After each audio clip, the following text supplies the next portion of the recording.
Did you know that Netflix does not offer traditional health insurance to their employees? Instead, Netflix offers a $15,000 yearly allowance. If you want, you can use this with one of Netflix's Kaiser or collective health plans, but you can also use the allowance with any provider you want. And if you end up spending less than $15,000 on health insurance, you can even get up to $5,000 back. And it's not just your health insurance benefit that you can get in cash either. You can actually get all of your benefits in the form of cash, even including your stock compensation. This approach has resulted in Netflix paying the highest cash salaries in the world, period. Basically, imagine Google tier compensation, but all in the form of cash. That's Netflix. Combine this with the fact that Netflix tries to provide each employee with 100th percentile salaries, and things get crazy real fast. Take software engineers, for example. The highest paid software engineer at Netflix who has submitted their salary to levels is a back-end engineer located in Chicago, earning $1.5 million per year. If you take a closer look, you'll see that the salary consists of $1.5 million in cash, $0 in stock, and $0 in bonus. Google does have similarly paid engineers as well. The highest paid engineer at Google comes in at $1.27 million per year. But if you take a closer look, you'll see that only $340,000 of that is in cash, $794,000 is in the form of stock, and $139,000 is in the form of a bonus. And this is not just the case with software engineers either. Whether you're a technical program manager, a product manager, or even the CEO, your compensation can be taken entirely in the form of cash. Last year, Netflix's co-CEO Ted Sarandos, for example, received $20 million in cash.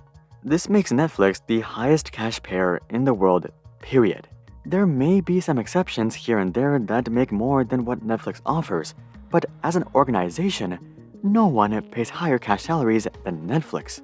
This doesn't mean that you're forced to take cash though. If you want to take stock, you can let HR know, and they can convert your entire compensation to stock.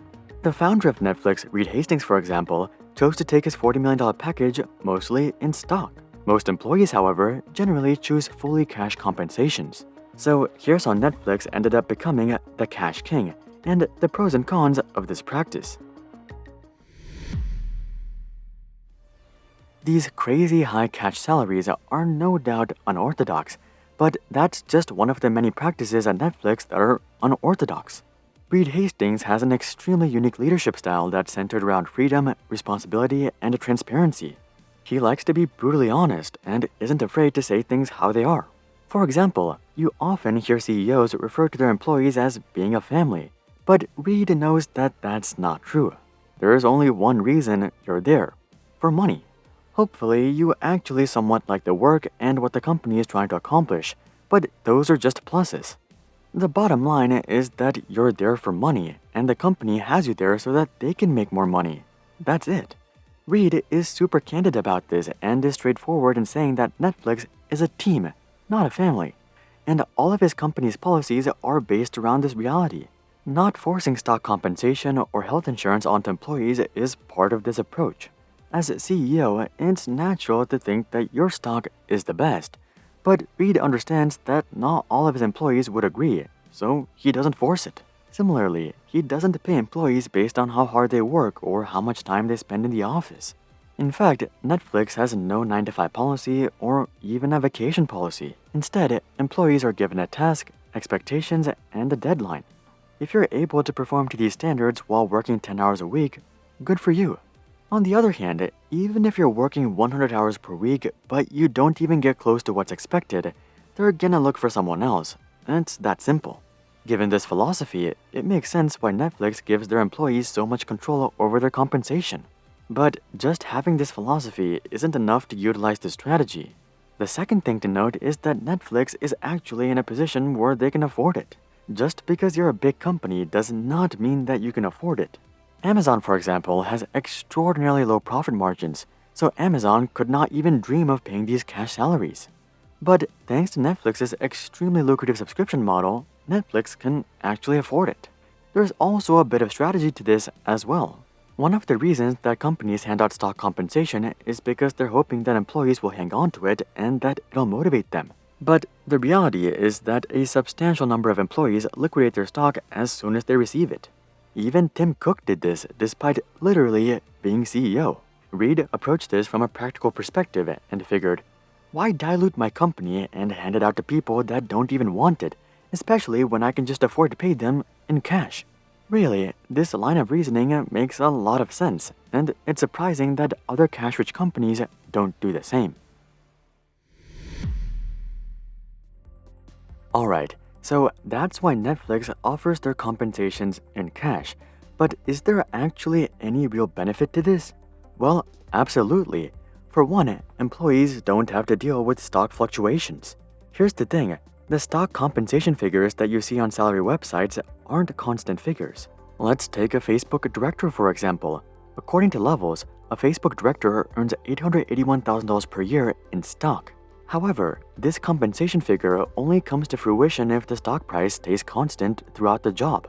In other words, Facebook will not provide you with more shares of stock just because the share price falls. Instead, a set number of shares are determined when you get hired. Usually, these stock plans are set up to last 4 years from the day you get hired.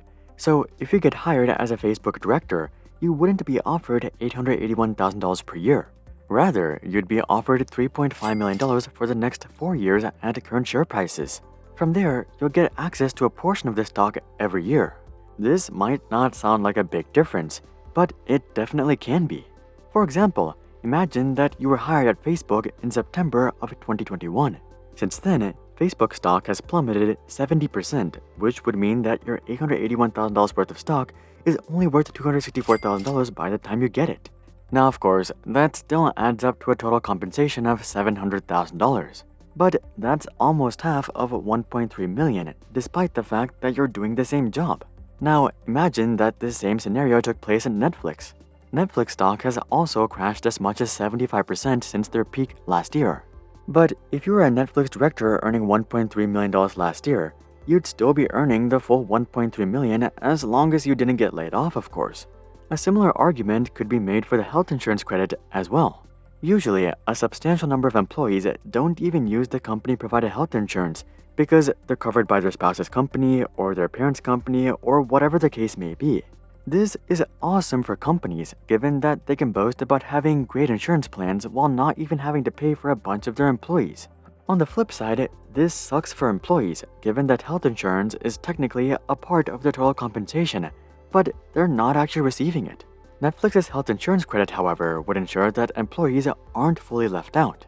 While employees won't be able to leverage the full $15,000 without getting a health insurance plan, they can at least get $5,000 in cash. So, in the end, Netflix's cash compensation not only ensures that employees get a stable income, but also that they're able to make the most of all their perks. While fully cash compensations have a lot of perks, like anything, they also come with a fair number of cons as well. For example, while cash salaries may seem nice during recessionary periods, during bull markets, it's the exact opposite. Let's go back to the Facebook director. Instead of assuming that you joined in 2021, what if we assume that you joined in 2017? Between 2017 and 2021, Facebook stock grew by over 100%. This means that if you joined Facebook in 2017, your stock compensation would have grown to over $1.7 million in 2021, despite the fact that you're doing the same job. This in turn would increase your total compensation from $1.3 million to $2.2 million. Meanwhile, the Netflix director who joined in 2017 would still be making $1.3 million. Now, Netflix is pretty good at increasing salaries according to market conditions, but they definitely wouldn't be able to match a rise to $2.2 million because the market rate didn't actually increase that much. Facebook actually only paid $1.3 million.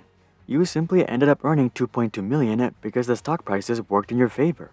Best case scenario, the market rate may have increased to 1.4 or 1.5 million, and that's what Netflix would be able to match. So, by taking your entire salary in cash, you give up the opportunity for exponential growth to work in your favor. Granted, you also eliminate the risk of it working against you. But when we're talking about a company like Netflix, we're talking about giving up market-leading returns. One way to work around this would be to simply invest your salary yourself or request for a portion of your salary to be given in stock.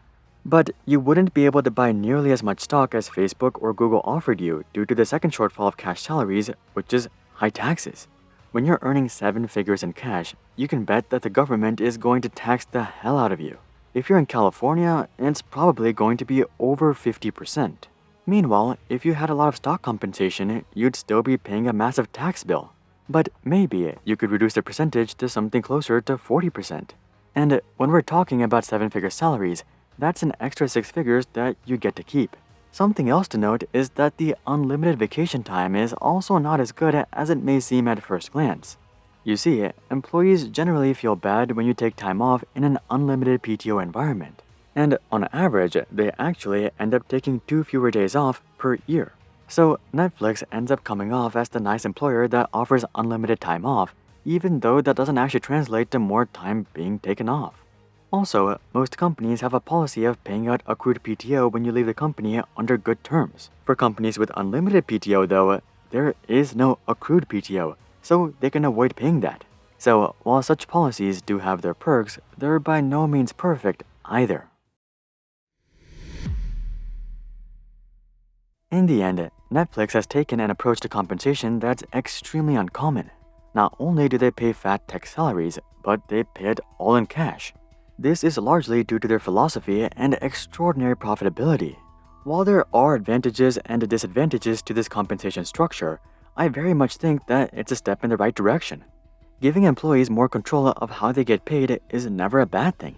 Now, of course, with no structured health insurance plans or retirement plans, there's gonna be some bozo who spends all the cash and has no money left when they have a health emergency or are approaching retirement.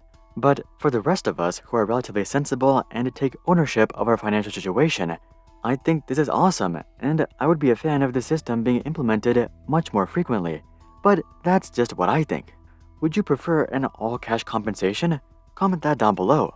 Also, drop a like if you finally understand where all of your Netflix payments are going. And of course, consider checking out our Discord community to suggest future video ideas and consider subscribing to see more questions logically answered.